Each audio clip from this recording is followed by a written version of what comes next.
ওম শান্তি। ৭ই ডিসেম্বর ২০২৪ প্রাতঃমুরলি বাপদাদা মধুবান। মিষ্টি বাচ্চারা, সমস্ত কিছুই কর্মের উপর নির্ভর করে।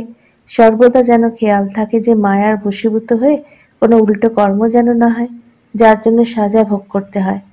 প্রশ্ন: বাবার নজরে সব থেকে অধিক বুদ্ধিমান কে? উত্তর: যার মধ্যে পবিত্রতার ধারণা আছে সেই বুদ্ধিমান, আর সেই পতিত সেই বুদ্ধিহীন। লক্ষ্মী নারায়ণকে সব থেকে অধিক বুদ্ধিমান বলা হবে। বাচ্চারা, তোমরা এখন বুদ্ধিমান হচ্ছ। পবিত্রতাই হলো সব থেকে মুখ্য। তাই বাবা সাবধান করেন, বাচ্চারা এই চোখ যেন তোমাদের ধোঁকা না দেয়। একে সামলেই চলতে হবে। এই পুরনো দুনিয়াকে দেখেও দেখো না, নতুন দুনিয়ার স্বর্গকেই স্মরণ করো। ওম শান্তি। মিষ্টি মিষ্টি হারানিধি বাচ্চারা একথা বুঝতেই পারে পুরনো দুনিয়াতে আমরা অল্প দিনের অতিথি। দুনিয়ার মানুষ মনে করে এখনো ৪০,০০০ বছর এখানে থাকবো। বাচ্চারা, তোমরা তো নিশ্চয় রয়েছে, তাই না? এই কথা ভুলে যেও না। বাচ্চারা, এখানে বসে থাকলেও তোমাদের অন্তর খুশিতে গদগদ, খুশিতে থাকা উচিত। তোমরা এই চোখে যা কিছুই দেখো সবই বিনাশ হয়ে যাবে। আত্মা তো অবিনাশী। আমরা আত্মারা ৮৪ জন্মগ্রহণ করেছি। বাবা এখন এসেছেন আমাদের ঘরে ফিরিয়ে নিয়ে যেতে। পুরনো দুনিয়া যখন সম্পূর্ণ হয়, বাবা তখন আসেন নতুন দুনিয়া স্থাপনের জন্য। নতুন থেকে পুরনো আর পুরনো থেকে নতুন দুনিয়া কিভাবে হয়, এ তোমাদের বুদ্ধিতেই আছে। আমরা অনেকবার এই চক্র সম্পূর্ণ করেছি, এখন এই চক্র সম্পূর্ণ হয়ে এসেছে। নতুন দুনিয়াতে আমরা দেবতারা খুবই অল্প সংখ্যায় থাকি। সেখানে মানুষ থাকে না। বাকি সম্পূর্ণ কর্মের ওপর নির্ভর করে। মানুষ উল্টো কর্ম করে, তা অবশ্যই খাতায় জমা হয়। তাই বাবা জিজ্ঞাসা করেন, এই জন্মে এমন কোনো পাপ করনি তো? এ হলো পতিত, ছি ছি রাবণ রাজ্য। এ হলো গভীর অন্ধকারের দুনিয়া।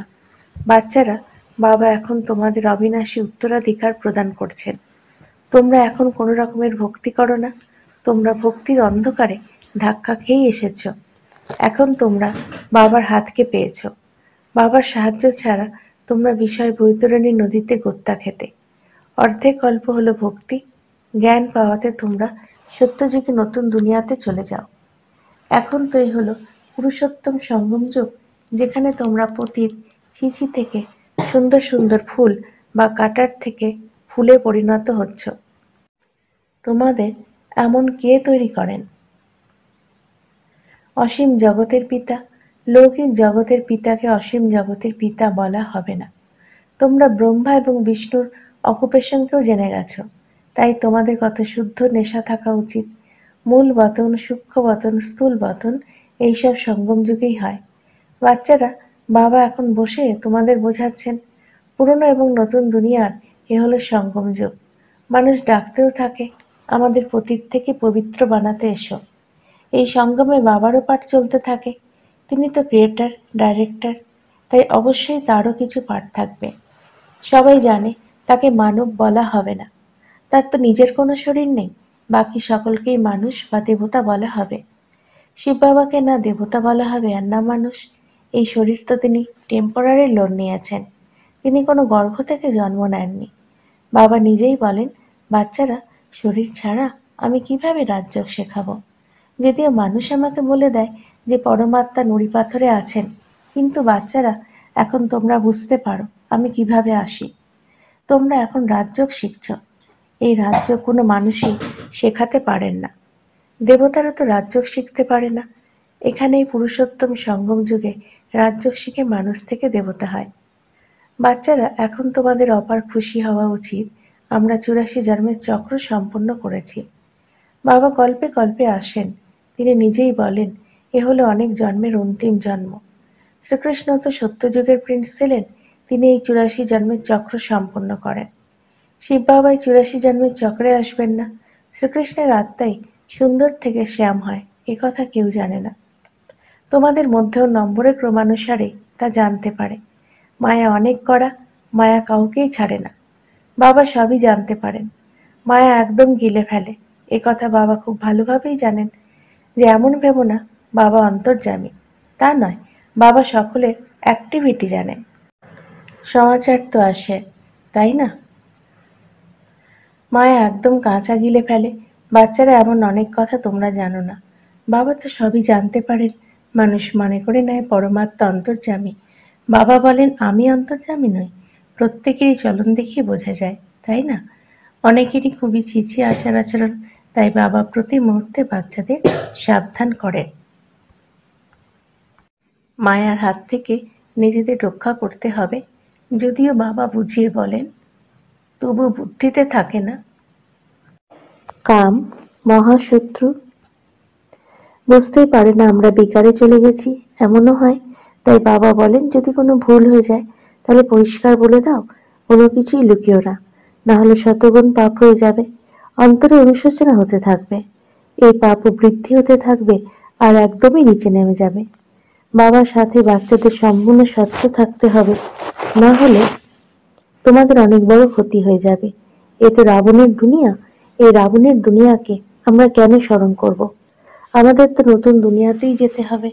বাবা যখন নতুন বাড়ি ইত্যাদি তৈরি করেন, তখন বাচ্চারা মনে করে আমাদের জন্য নতুন বাড়ি তৈরি হচ্ছে। তখন তারা খুশি হয়। এ হলো অসীম জগতের কথা। তিনি আমাদের জন্য নতুন দুনিয়া, স্বর্গ তৈরি করছেন। এখন আমরা নতুন দুনিয়াতে যাচ্ছি। এরপরে যত যত বাবাকে স্মরণ করবে, ততই সুন্দর সুন্দর ফুলে পরিণত হতে থাকবে।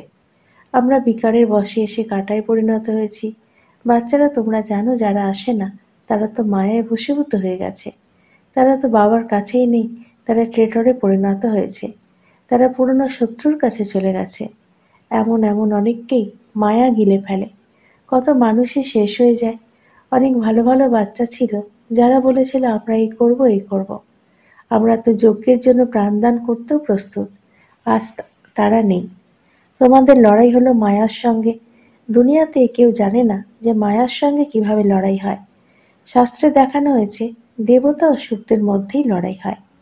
তারপর কৌরব আর পাণ্ডবদের মধ্যে লড়াই হয়েছিল। কাউকে জিজ্ঞাসা করো এই দুটি বিষয়ে শাস্ত্রের কেমন কথা। দেবতারা তো অহিংসক হয়, তারা সত্য যুগে থাকে।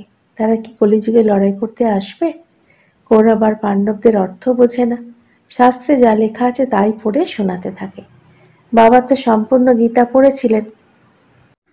যখন তিনি জ্ঞান পেয়েছিলেন, তখন চিন্তা করেছিলেন গীতাতে লড়াই ইত্যাদির কথা কি লেখা হয়েছে? কৃষ্ণ তো গীতার ভগবান নন। এনার ভিতরে বাবা বসেছিলেন, তো এনাকে ওই গীতা ছাড়িয়ে দিয়েছিলেন। এখন আমরা বাবার কাছ থেকে কত জ্ঞানের আলো পেয়েছি। আত্মাই আলোকিত হয়। তাই বাবা বলেন নিজেকে আত্মা মনে করো আর অসীম জগতের বাবাকে স্মরণ করো। ভক্তিতে তোমরা স্মরণ করতে, তোমরা বলতে তুমি এলে আমরা বলিহারি যাব। কিন্তু তিনি কিভাবে আসবেন আর তোমরা কিভাবে বলিহারি যাবে তা বুঝতে না। বাচ্চারা এখন তোমরা বুঝতে পারো বাবা যেমন আমরা আত্মারাও তেমন। বাবার হলো অলৌকিক জন্ম। বাচ্চারা তিনি তোমাদের কিভাবে কত সুন্দরভাবে পড়ান।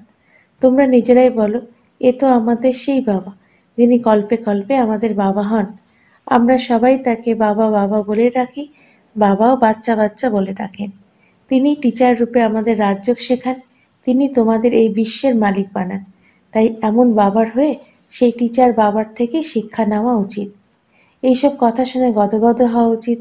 যদি তোমরা ছিছি হও তাহলে সেই খুশি আসবেই না। যতই মাথা ঠুকুক না কেন, তারা আমাদের জাতি ভাই নয়। এখানে মানুষের অনেক ধরনের সারনেম হয়, এইসব হলো জাগতিক কথা। তোমাদের সারনেম দেখো কত বড়। বড়র থেকেও বড় গ্রেট গ্রেট গ্র্যান্ডফাদার হলেন ব্রহ্মা। তাকে কেউ জানে না। শিব বাবাকে তো সর্বব্যাপী বলে দিয়েছে। ব্রহ্মার কথাও কেউ জানে না। চিত্রও আছে ব্রহ্মা বিষ্ণু শঙ্কর, কিন্তু ব্রহ্মাকে আবার সূক্ষ্মবতনে নিয়ে গেছে। তাদের বায়োগ্রাফি কিছুই জানে না। সূক্ষ্মবতনে ব্রহ্মা কোথা থেকে এলো, সেখানে কিভাবে অ্যাডপ্ট করবেন। বাবা বুঝিয়েছেন এ হলো আমার রথ। এনার অনেক জন্মের অন্তিম জন্মেই আমি এনার মধ্যে প্রবেশ করেছি। এই পুরুষোত্তম সঙ্গম যুগ হলো গীতার এপিসোড, যাতে পবিত্রতা হলো মুখ্য। কিভাবে পতীত থেকে পবিত্র হতে হবে এ কথা কেউ জানে না। সাধু সন্তরা কখনোই বলবে না দেহ সহ সকল সম্বন্ধকে ভুলে আমি এক বাবাকে স্মরণ করো, তাহলে মায়ার পাপ কর্ম ভস্য হয়ে যাবে। তারা তো বাবাকে জানে না। গীতাতেও বাবা বলছেন আমি এই সাধু সন্ত আদিদের উদ্ধার করি।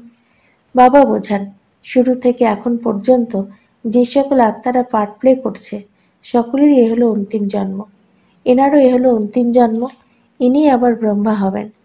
ছোটবেলায় গ্রামের ছেলে ছিল, 84 জন্মেই সম্পূর্ণ করেছেন প্রথম থেকে শেষ পর্যন্ত। বাচ্চারা, এখন তোমাদের বুদ্ধির তালা খুলে গেছে, এখন তোমরা বুদ্ধিমান তৈরি হচ্ছ। পূর্বে তোমরা বুদ্ধিহীন ছিলে। এই লক্ষ্মী নারায়ণ হলো বুদ্ধিমান, পতিতকে বুদ্ধিহীন বলা হয়। মুখ্য বিষয় হলো পবিত্রতা। এমন লিখেও থাকে, মায়া আমাকে নিচে নামিয়ে দিয়েছে। আমাদের অপরাধীর দৃষ্টি হয়ে গেছে।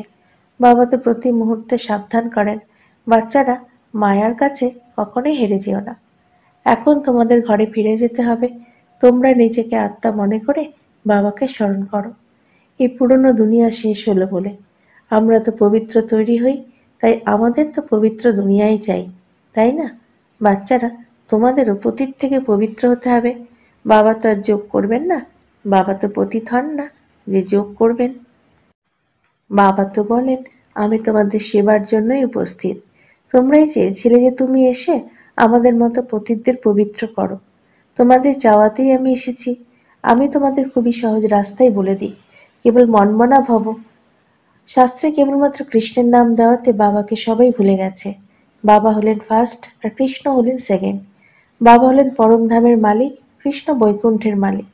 সূক্ষ্ম লোকে তো কিছু হয় না। সকলের মধ্যে 1 নম্বর হলেন শ্রীকৃষ্ণ, যাকে সবাই ভালোবাসে। বাকি সকলেই তো পিছনে পিছনে আসে। স্বর্গে তো সকলে যেতেও পারবে না।